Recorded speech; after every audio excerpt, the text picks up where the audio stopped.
I have chased you for like 3 years for this interview. So for me, this is a huge honor. Thank you so much for taking the time to do this. It's my honor. It's my honor, and I've always want to go and travel there, and I'm happy. Like like I'm looking forward to it.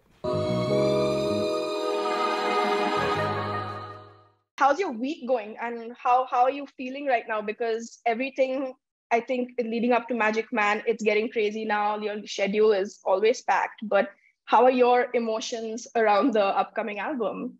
I mean, it's a week later. The album is dropping. Honestly, everything is there, and it's like the final steps, the final prep, And I'm also like writing treatments for, setting everything up for the last video, and the last video, the music video visuals for the album, and yeah, it's stressful. Like it's so messy, and like I said, the shoot is in like 4 or 5 days, but we're just fitting everything through, and it's super stressful. I just came back from rehearsal today too, so I'm maybe also, another reason because of that.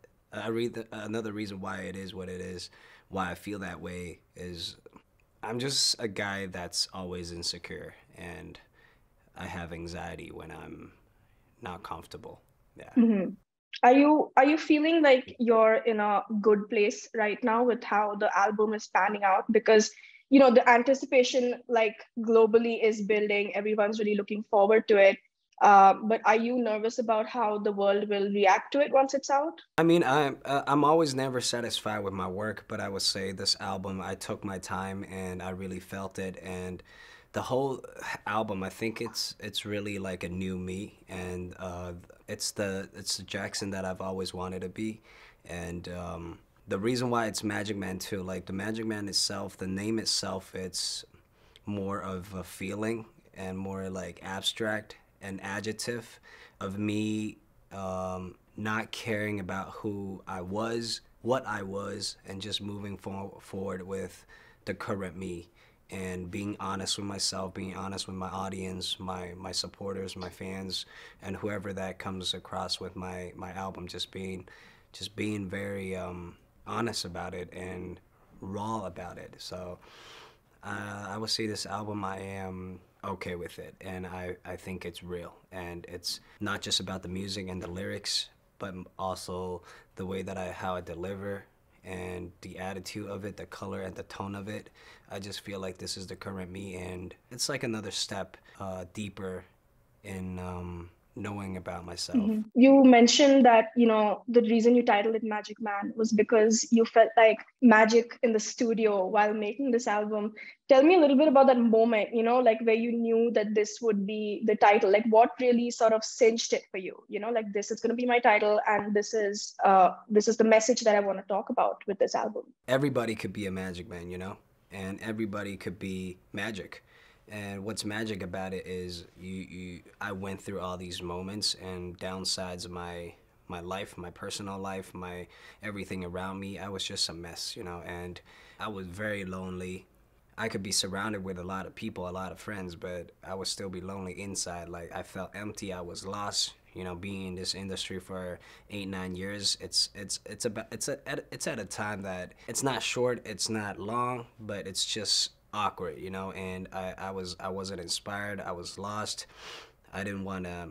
I felt like I wasn't being me enough. Although a lot of things that I did in the past was me, but I felt like there's another side of me that has never even been realized by my audience, and you get me. So I felt like I was living in a box, and I just got, because I was trying to please a lot of different element around me. I had to please this, I had to do this, I had to do this because of this, I had to do that, and I just felt like, you know what, you can't have everything in life. You can't have everybody just love you, like you. There are people gonna hate, they are gonna hate, and I still feel appreciated and blessed, even I have the hate, So I just want to be real to myself that it's okay, and I want to be honest to my audience, making sure that if you support me, you support the real me, and I'm somebody that I'm making sure that you know this is the real me. And I might not be perfect, you might not relate to my stuff, but I assure you that this is the real me, you know, not like who you think I am, you know. And yeah, I just want to be honest with them, my audience. I love them a lot. They've been with me since day one. Looking back into my music, or even whatever the stuff that I did in the past, it might be whack, it might be bad, but they still supported me even knowing it was bad. So I've really, a lot of the times I feel bad for my supporters, my fans, and my audience, and I just always, it's what's always in my head.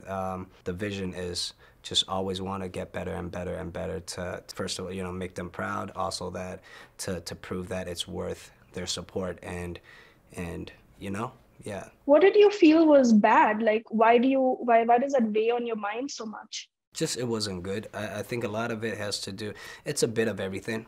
And some could be all because of the skill set, you know. I could have done this better, or even like the video visually, you know, or even the packaging, or even like the the physical form that I'm in, or you know, the way, you know, I could engage with my audience more, you know, just a bit of everything. My me as me, you know. And some, a lot of them wasn't like, it wasn't, a lot of them I feel like I could have done better, you know. And yeah, and I just know when you know something is bad, like, because you can't relate to it. And when I know it, when you know something is bad, it's bad. So I knew it myself. I know when I look back into um, my previous work, and I just felt like, damn, that's real love, you know. If you know is bad and you still support it, you still love it, and I just feel bad. Yeah. And like, how do you sort of work your way to making something that you are finally well happy with? Because Jackson, it is a beautiful album. I mean, I had it on loop as soon as I got it, like this entire weekend, and everything about it, just there was so many points where I was pleasantly surprised. I was just so proud of you, and like how far you've come as a musician, as an artist. And I want to tell you that from at least as a fan, as a listener, this is an album that's absolutely stunning. And how did you feel, once it was done? Like, how did you get to that point where you're like, okay, like this is something that I can finally be happy with and put out into the world? Because it is beautiful. Think, like I said, I wasn't satisfied with anything that I do. I've always have a habit of that, but I think this album I did okay, you know, and I like it, and I feel like it's the most album that I'm the most free, I'm the most raw, I'm the most happy doing this album, and I really took my time to understand who I am and how to use myself as a weapon, as a brush to paint this picture, you know. And yeah, and I think a lot of the times when I do stuff, you know, it's not something that I worry, but I just have so much filter on me, you get what I mean? Like, oh, he did this, I know Jackson from this show, I know Jackson from this, I know Jackson from that, which I'm so happy and I really appreciate it, because it's such a blessing to even be recognized by anybody through any way. I really appreciate it, and I'm lucky to even have that, you know. But at the same time, I feel underneath that, I wish I could present more of my artistic side of me being a musician, being an artist, being a creative, you know. And that's all I'm doing every day now, you know. And I just hope more and more people can feel it, and also my audience, no matter how you know me, through any way, like, I am who I am now, and this is my album, you know, and this is the current me. So I really want to let my audience, my crowd, my supporters, my fans know that. Is Magic Man how you see yourself? Like, is that what we are seeing? It's how Jackson Wang sees himself? I think it's the ultimate form, and because I went through all these like stuff around me in every way possible, just everything, you know, around me. I've been through so much that people know and some people don't know about, and it's like fighting through, but it's just like the different stages of fighting through, and ultimately I became this adjective of a feeling, of this abstract image of Magic Man. So when people, I want people to think of as Magic Man like anybody could be the Magic Man. I think a Magic Man to everybody is the ultimate form of yourself, of of fighting through everything. You know, your loneliness, your sadness, your obstacles. You know, you just gotta fight through that and be you, and then you're a Magic Man. You know, I don't think it's like it's complete rock, because I feel like this generation we're in, like a lot of the music, you don't really have a specific thing of this is rock, this is hip hop. I feel like music in this generation is just music. You get what I mean? Like it's a combination. It's inspired by everything, and yeah, and for the sound and everything. Before my breakdown, I would always try so hard, and I would always like try my best to care about everything, about like, you get what I mean? And after the breakdown, I realized music itself is a form of art, you know, and art, I just feel like you can't force that. And art is based on a personal feeling. And you get what I mean? It's not something that you can calculate. It's not a formula. You get what I mean? It's not something that you can, it's not a mission. It's not something, it's not math, you know? And it's a lot of it you have to really feel it and be you. And every single artist, they're unique in their own ways. So I just took that step up and want to like not really caring about it, and I was just being me. And you know, but before I would tend to, because I would tend to, you got to think about, you know, the melody, the vocal skills, the vocal technique, the this and that, which is right in some way, but I just felt like let me be me and not care about any of those for once. You know, I might fail, but I felt like I really wanted to try it. As a like perfectionist, how do you sort of put that aside, you know, all the technicalities and maybe like criticism from even the people around you, like, you know, your fellow producers and things like that? And how do you like go into the studio and tell yourself that it doesn't matter, I'm just gonna do what I want to do? Like, how do you get to that point? What's that journey like? It's like as I said, as I mentioned, it's art, right? Art is based on personal feeling, and if 10 people looking at it, listening to it, feeling it, 10 people have different feelings and different interpretation. So it's just art. I would just take it as there's no such thing as wrong in art, you know, to me, because there's no answer. It's the only thing matters is how many people can relate to that. You know, it could be anything, could be an art, you know, like a dust could be an art, you know, with nothing underground, the ground itself could be art, you know. It depends on how many people can relate to your content, your delivery, your art.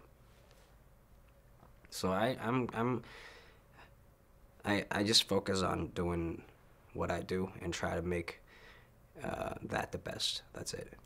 I particularly fell in love with Blue because it kind of took me back, like, again, to like the early 2000s, late 90s. There was like a bit of a pop rock vibe to it. And I just absolutely fell in love with the feeling that, you know, the instrumentals and your vocals evoke.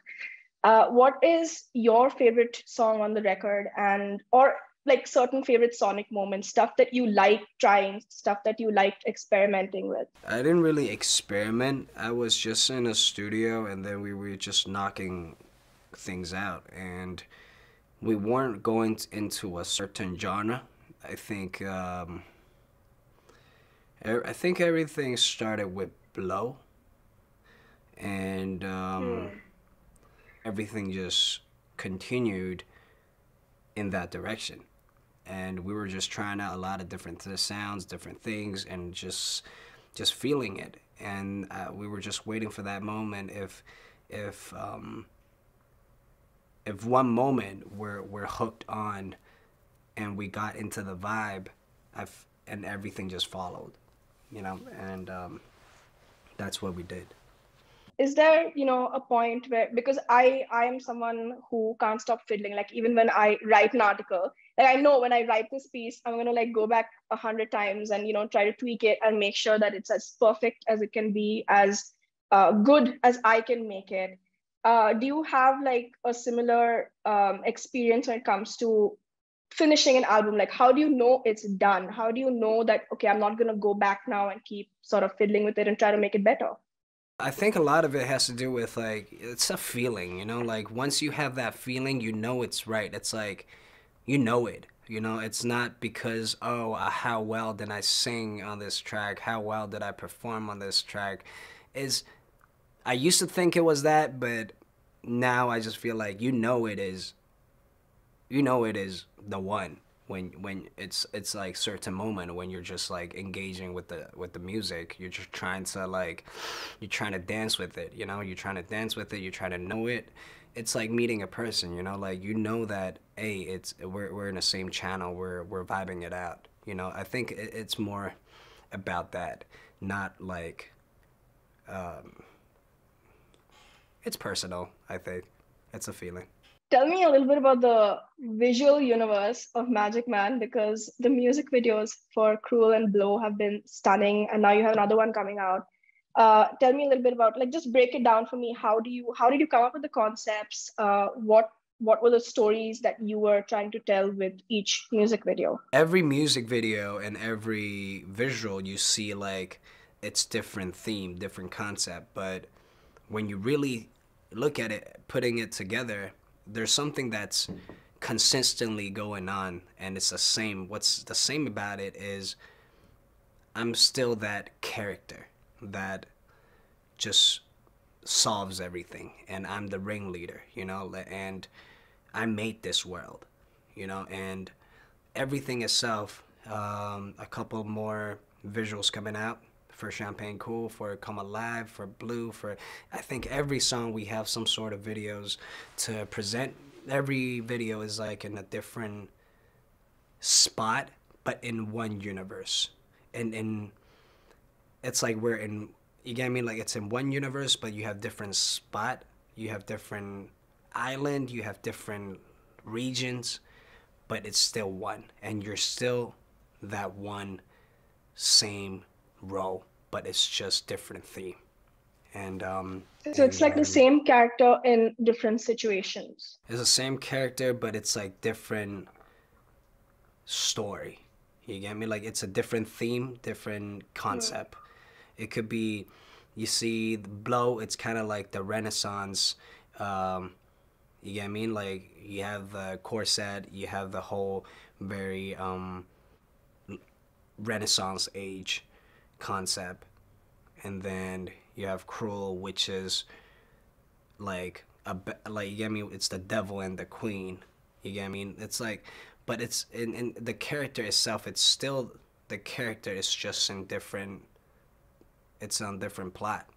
And what's these few days I'm actually working on Come Alive, and we're shooting it in like 4 or 5 days, but like everyone's working so hard on it, and again, I'm just like an insecure, a guy with anxiety, so I'm pretty stressed because of that. But anyway, going back to the album, like the whole thing is about, you see the album art cover, the album cover, it's like, it's something that I'm going through and I went through, and I just portrayed it and showcased it in my album cover. You have different sides of me. The whole breakdown of the whole journey of me from about to go crazy to being the ultimate version of me, how I beat crazy. I took that crazy to be one of my energy. You get me? Trying to solve, trying to break through, destroy obstacles. You know, it's like a whole journey of me, what I've been through. But I sum it up in four different, like few different categories. Like, you know, one's like very lonely and very sad.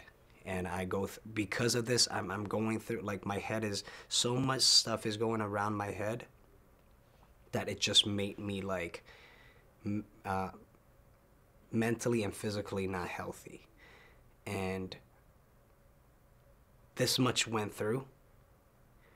I'm trying to take that and showcase it through this album. And message is that everyone goes through stuff. Everyone has their own problems. Sometimes it's okay to say you're not okay. And you can solve it. You can conquer it. You can be Magic Man. You will be that ultimate form of yourself, you know? What was the point for you where you felt that you had somewhat conquered your demons? Because demons never really go away. But at what point did you sort of feel that, okay, I've got a bit of a handle on this, and this sort of energy is going to go into the album, this energy of victory and transformation? I just felt like a lot of things, you know?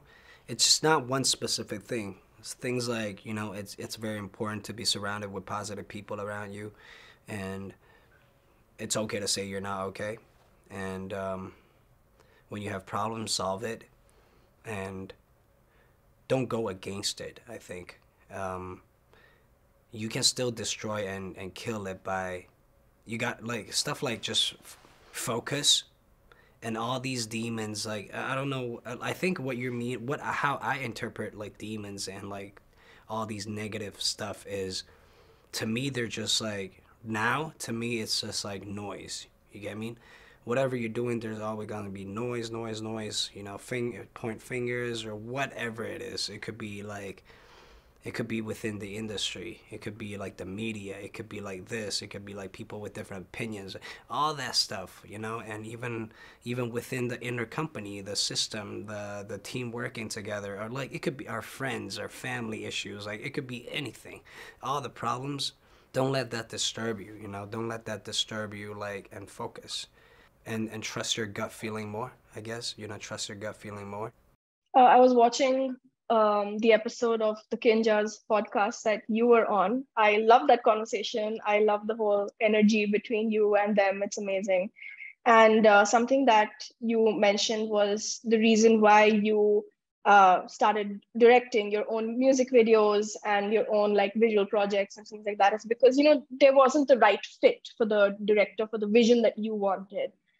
What are some of the like biggest challenges of executing a visual project, directing it on your own? Like, what are some of the biggest challenges and what are some of the biggest rewards? The hardest part is making sure all divisions at the end is in one channel, is on the same page. Because I feel like every division, they could do a good job individually, but when you could just put everything together, that stuff just don't make sense. And it's like everywhere, because they never balance it out. They're not connected. They're not on the same page. You get what I mean? So I think that's the hardest part. And the second thing is, you can't expect people to understand your world because everyone's different. Everyone has like a different personality, different vision, different thoughts. So you just gotta do it yourself, and you just gotta be very precise. And you get what I mean? So I think these are the hardest problem. And the reason why I said nobody helped, because, well, first of all, like a lot of people think, oh, he has Jackson is, oh, he works here, works here. He you get me? Like, to me,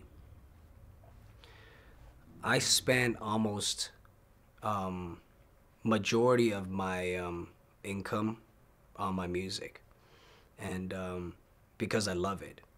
And sometimes, like, I couldn't do that before, and which means I had limited budget, and also, like, for other directors or even other crew that works, other team that works with me, I have a specific way that I want my videos to be. It has a great connection with the beat and the music itself, the camera framing, the rhythm, the music. So, and I tend to like my stuff in like more musical way. So it's really hard. People just, oh, music video. A few shots of lip sync, a few shots of like insert cuts, a few shot of moving, a few shot of like this and that. Oh, we're dancing in front of the camera and it's done. That's a music video. But I just think that, you know, that's not what I'm looking for. And I don't have time to risk that. So I would just rather do it myself. And that's how I started everything. Do you have any questions about India? Because that's like, now I'm being rushed, but that's something I usually ask all of my artists at the end of an interview.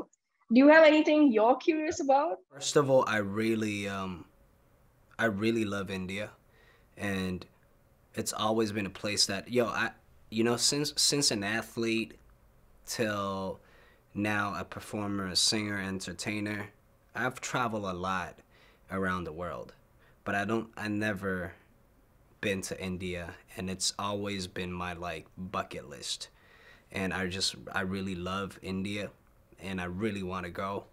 And we were just talking just now like about Magic Man when the album drops. Are a lot of people asking me like, are we gonna have a tour? Are we gonna do concerts around the world or this and that? And I always answer them like, it's not something that if I want to do a tour, I can do. You get what I mean? Like, people still need to come watch it, or else, you know, I could just do it in my living room, you know, by myself. So it's you still need people who really want to that can relate to your music, and that that would love to watch you perform. So I don't know, you know, and it's not something that I can decide when you have like you know, it's like the industry thing, the label, the promoter, whatever it is, you know, in every other regions. It's like, oh, I don't think he can sell. I could, you know, this stuff like that. I'm not saying that they said it, but it's like, it's not up to me, I think. I think if the audience and my audience, my crowd, if they really want me to, like, maybe, I don't know, yeah, you know, like, we got to make sure, I think the label or whatever, the promoter, from anywhere, you know, it could be from Korea, you know, from our team or this team or whatever it is, you know, like, they just need to make sure that, you know, the people really want to watch your show, watch my show. So it's not up to me, but I would love to have a tour. I'm prepping my tour, but I'm prepping my tour without knowing if I can go on a tour or not. So for me, I just want to be pre-prepped so that if in case I can actually go on tour, I'll be ready. You know, if I can't, then, you know, it is what it is. So Yeah, no, your audience here is absolutely massive.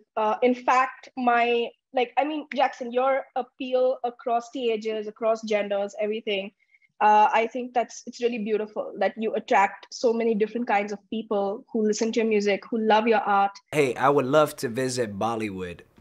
I feel like if I can just visit Bollywood sets, or even like seeing how they film and just experience the vibe of it, I mean, I feel like it is one of my bucket lists too, and I really would love to. Maybe it happens soon, but I'm not sure yet. You got it. If you come here, I'm doing that for you. I will take you on a set or something or the other. We'll make it work. We'll make it happen.